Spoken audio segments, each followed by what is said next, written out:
Здравейте от нас от Оптика приятели, аз съм Мицо. Аз съм Емо. И тук сме се събрали, за да можем по-така нагледно, по-простено да обясним някои неща, свързани с оптиката, с проблеми свързани с зрението и начините на тяхното оптично разрешаване. Решихме да избереме темата миопия, тъй като това е един от най-често срещаните проблеми, свързани с видовете зрителни нарушения, наред с далекогледството, астигматизма и пресбиопията.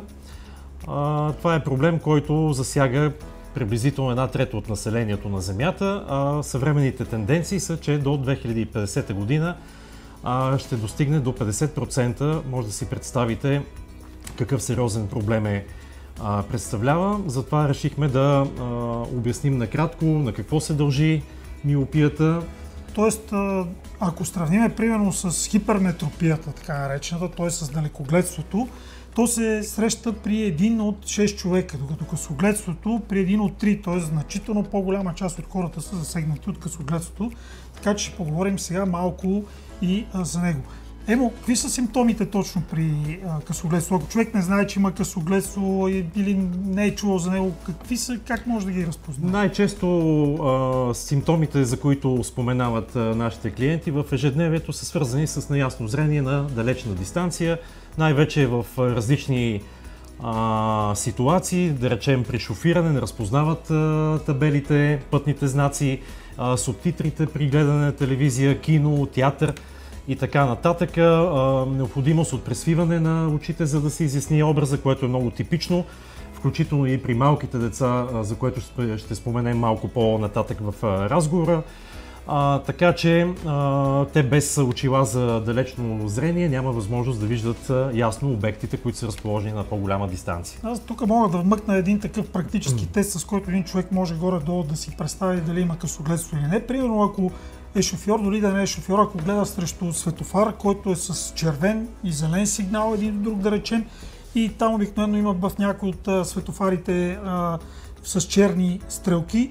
Ако вижда тези черни стрелки, да речем, в червения сектор по-ясно, отколкото в зеления, това означава, че има късогледство. Да, това е свързано с дължината на вълната на всеки цвят. Това представлява самото късогледство. Ето тук сме дали един макет на око. Само си представете, това е очната ябълка.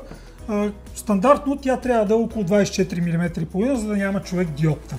Всъщност това късогледство се дължи на това най-вече, когато окото ни е по-голямо от тези 24 мм. Ако е само с 1 мм по-голямо, да речем да бъде 25 мм, това са цели 3 диоптъра късогледство. Т.е. човек има минус 3 диоптъра късогледство. Всъщност какво се случва в самото око? Когато окото е с нормален стандартен класически размер, светлината, минаваща през очната среда, всъщност се фокусира тук в очното дъно, в ретината и дава ясен и фокусиран образ.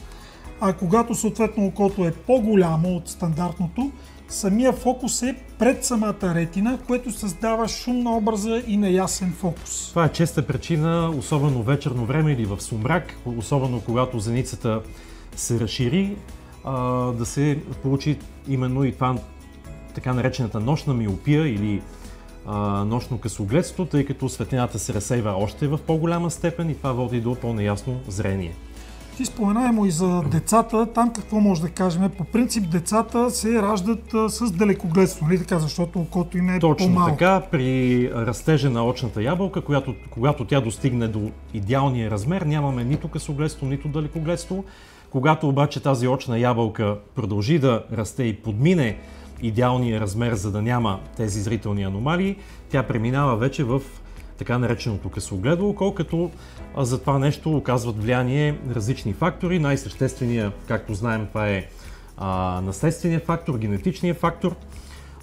Когато единия или двамата родители са късогледи, шансът детето да е късогледо е в много висок процент.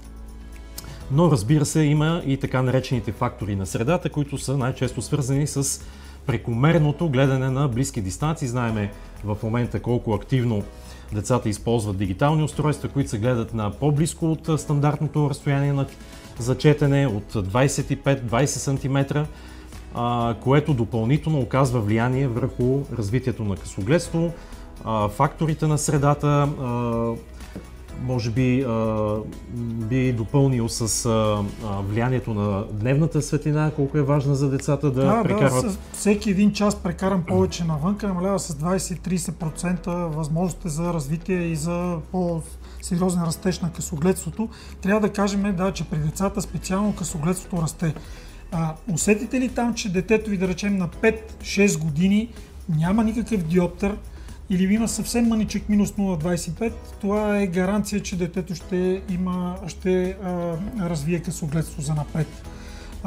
Така че това трябва да се следи. Що се отнася до възрастните хора, не знам дали се е случило и на тебе, но и тук в оптиката понякога идват хора, да речем на 50-60 години и казва, едно време ми казаха, че това моето късогледство с годините ще изчезне. Случвало ли ти се това? Да, това е много често, което клиентите така са чували или буквално си въобразяват, но те го свързват с по-скоро възможността да четат без очила, в зависимост от развитието на пресбиопията, в зависимост от развитието на тяхната възраст. Така че на практика късогледството се запазва по отношение на далечното зрение. Това, което се променя, е диоптъра за близко и оттам съответно намалява това късогледство, когато гледаме наблизо. Което е интересно и може би ще бъде полезно на хората, които ни гледат. Много често късогледите хора всъщност не знаят какво е нормалното зрение, тъй като мозъка при тях свиква с тази занижена зрителна острота и човека си мисли, че това са максимума на възможностите на зрението. И когато установим всъщност при нас по време на очния тест, че има нужда от коригиране на късогледството и той види реално какво представлява нормалното зрение, 100% зрителна острота, на практика дори в началото при тези хора се нуждаят от адаптация с точния диоптър. Те са свикнали на занижено, на приглушено зрение, така че това винаги е важно да се съобразява при